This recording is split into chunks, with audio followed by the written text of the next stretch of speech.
You can't just go through life not having hobbies anymore, okay? It's time to change that. You need a life outside of going to work and watching TV and scrolling on your phone. Hobbies aren't just about filling your time. They make life fun and interesting, and you know what? They make you more interesting too. So in this video, I'm gonna share various ideas of feminine high-value hobbies to elevate your life.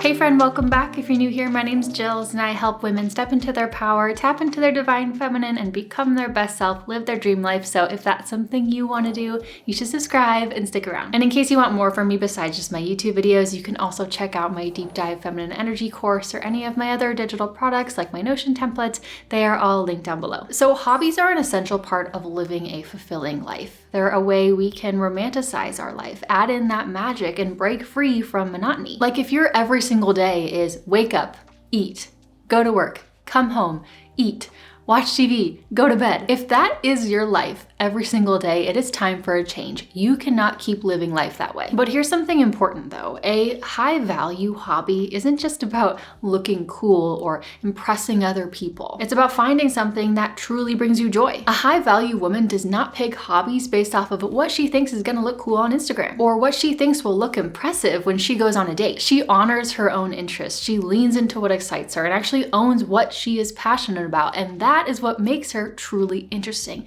That is what makes her magnetic. She's interesting because she's passionate. It doesn't really matter what the hobby is. What attractive is you being lit up by life, being lit up by something you love and living a life of purpose. That energy and that joy, it's enticing, it's captivating. So by the end of this video, you are gonna pick a new hobby and you are gonna start. You may end up loving it, you may end up hating it and quitting and moving on to something else. That's totally fine. But just pick one hobby and start. And my advice for this is to follow what you are intuitively drawn to. Don't think about what's just impressive to other people. Follow what you are naturally drawn to. And let me know in the comments what you pick. Okay, so not all hobbies are the same. And I would like to classify hobbies into 4 different buckets. So there are creative hobbies, there are physical hobbies, there are intellectual hobbies, and also I would say I think there are social hobbies. Each of these buckets activate a different part of you. Your creativity, your body, your mind, and your connections. Ideally, I think everyone should aim to have a hobby in at least 3 of the 4 different buckets. But of course, it's totally up to you. And again, if you're starting from scratch, don't get overwhelmed. Just pick one and start. So now let's break down each bucket and all the different things that you could try. So we'll start with creative hobbies. Tapping into your creativity is such an amazing way to activate your feminine energy because your feminine energy is creation energy. That literally is what it is, right? As women, we have the power to create life, and that feminine force, that is creative energy. So when we tap into creativity, we tap into the feminine. But within each category, I think there are also like subcategories. So for creative hobbies, I would say the first subcategory is arts and crafts. Painting, drawing, pottery or ceramics, jewelry making, candle making, scrapbooking, calligraphy. I think that's a really cool skill to learn. Knitting or crocheting. I think that can be something that's very peaceful and something that you can do at the end of a really stressful day, as well as just sewing in general, potentially even making your own clothes. The next subcategory would be anything relating to music. So that would be, of course, singing, but also playing any instrument, playing the piano, playing violin, playing flute, playing the guitar, or also writing songs or writing music, or even producing music on the computer. Next subcategory would be writing. So this would include creative writing or poetry or blogging, creating a blog just for fun, just because you like to write, or creating a newsletter just for fun, just because it's a creative outlet, or even writing a memoir or writing a fantasy novel. And then I would say there's another category called digital creativity. So I think this would be photography, videography, graphic design, and digital illustration. I've seen a lot of beautiful artwork that have been done on those apps on like an iPad. And I would also say starting a YouTube channel falls in this category. Yes, this has now become my work and it's become monetized, but it's been an amazing creative outlet for me over the years. And then definitely another subcategory in the creative hobby space is culinary arts. So that would include cooking and baking. And maybe this would also include like food photography or something, but especially cooking and baking. And just being able to cook and know your way around a kitchen is just an incredible skill to have for life. So the last subcategory in here would be what I consider consider decorative and aesthetic. So flower arranging, interior design, fashion. Yes, fashion can be a hobby. That doesn't mean that you have to spend money and shop all the time, but fashion can still be a hobby. And I would also consider DIY home decor projects. So there's a lot to choose from in that category, but just maybe something relating to art or music or writing or cooking or anything along these lines, but follow your heart. Follow what you naturally feel the urge to create and what you naturally feel like you want to beautify and what you want to bring to life. And next are physical hobbies. These are personally my favorite because they really get you out of your head and into your body, which yes, is very important for feminine energy, but also I feel like this is just very important for me personally because I can have a very active mind. So I have two different subcategories in this one. So the first one is movement and sports. So this could include anything like dancing. Dancing is incredible for tapping into your feminine energy. It's one of my favorite forms of movement. Sometimes I'll go to an actual dance class, and a lot of times I just dance here at home alone. The cool thing about dancing is that there's so many different types of dancing, right? There's hip hop, there's lyrical dance, there's belly dancing, and there's also ballet. Even if you're not going to actual ballet classes, you can go to bar types of workout classes, and that can still kind of tap you into that energy. But also tennis or golf, really anything that you can wear a cute outfit to is a huge plus in my opinion. There's pickleball, Pilates, ice skating. You can be a cute little ice princess. I actually did ice skating for a bit and I loved it. The only reason why I didn't continue was because the ice skating rink was so far away from my house and it just was not worth the drive to me. So I ended up stopping, but if that was closer to me, I would have kept doing it. It just feels so magical. But also running or even just like hitting the gym in general, that can still be a hobby. Surfing, paddleboarding, kayaking, it's all incredible for your body. Skiing or snowboarding, or even things like aerial sports. I haven't tried anything like that personally, but it seems very fun. And lastly, I would say horseback related sports, which are very fun because you get to work with animals, but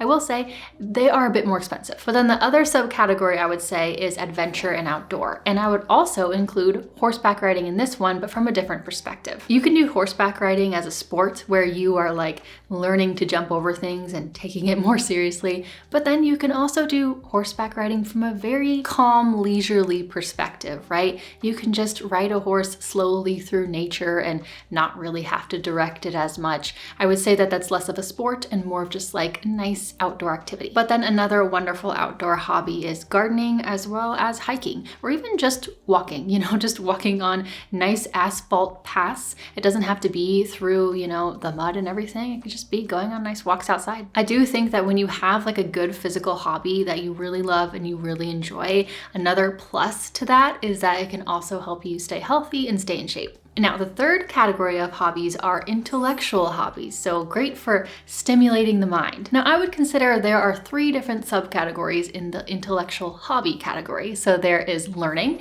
which would include learning of any sort, learning a new language, learning about art, learning about philosophy, learning about history, or really just learning about anything that piques your interest. For me, I love to learn about psychology and I love learning and understanding human behavior. Learn something that actually truly piques your interest. Don't just force yourself to learn about philosophy, for example, even if you are absolutely not interested at all. Follow what you are naturally intuitively drawn to. Now, the second subcategory would be reading. So this would be reading any sort of nonfiction books, but also reading fiction novels, right? This doesn't just have to be about you learning new things and like reading business books or self-development books or philosophy books. This could just be you reading fiction fantasy novels because you love it. And then the last of the intellectual hobbies would be the problem solving subcategory. And honestly, I don't know what else to put in this one except for chess. I'm sure there are other hobbies that are quite similar, but I do think that chess is a rather interesting hobby. I think having an intellectual hobby like reading or just making sure that you are still learning things as an adult is really important, because if we are not actively working our brain, then sometimes we can start to like lose some good function in there, and we can sometimes start to struggle in conversations, and we're not as easy to talk to. When we're a kid, we're always learning new things, right? When we're in school, we are always learning new things. We're forced to. But then when we become an adult, all of that ends. That learning has to be a choice on our part. And you can easily tell the difference between people who keep learning as adults and people who don't. So I feel like that covers most of it, but I also believe that there is a fourth category of hobbies that I would call social hobbies. So basically hobbies that connect us with one another. So I would say hosting is a good social hobby. I would also say travel is an incredible social hobby. Even though travel can be a little bit expensive sometimes, and we probably cannot just be traveling all the time, it's still a great hobby to have, and it can make you a more well-rounded person, in my opinion. And lastly, I would say volunteering of any kind. Volunteering at animal shelters or volunteering in your neighborhood. This connects us with one another, and it's just an incredible thing to do. I think ideally it's great when you can combine a hobby that you really love with a social aspect. So maybe you love to dance, so that might mean that you go to some dance classes to do it with other people. Or maybe you love to read, so you start a book club. Or you want to learn a new language, so you go to an actual class, an in-person class with other people. Or you like to play pickleball, so you do it with your friends every Sunday. You know, it's good to have good quality alone time, but it's also so important to connect with other people. And especially being a more feminine being, we naturally crave connection and prioritize connection and relationships more than the masculine. It's very important to us and very fulfilling to us. So figuring out a way to turn your hobbies into more social activities is a great thing to think about. And that is it. Let me know which hobby you're gonna start this year, or which hobbies you already really currently enjoy and love to do. For me, I love reading, I love walking, just walking outside. I love dancing. I love writing. And I got a lot better at flower arranging last year. I used to be very bad at it, but I got a lot better last year. But this year, I want to try tennis. I don't know why. I just really want to try tennis. So I put it on my vision board and I'm going to give it a go. I think it's partly because the tennis outfits are just so cute. Now, if you want to keep elevating your life and become that girl, whatever that girl means to you, then I highly recommend you check out this video, 7 simple life-changing habits to become that girl. I really think you're going to get a lot of value from it. So I will see you over there, or I'll just see you next time in my next video. Thank you so much for watching. Bye.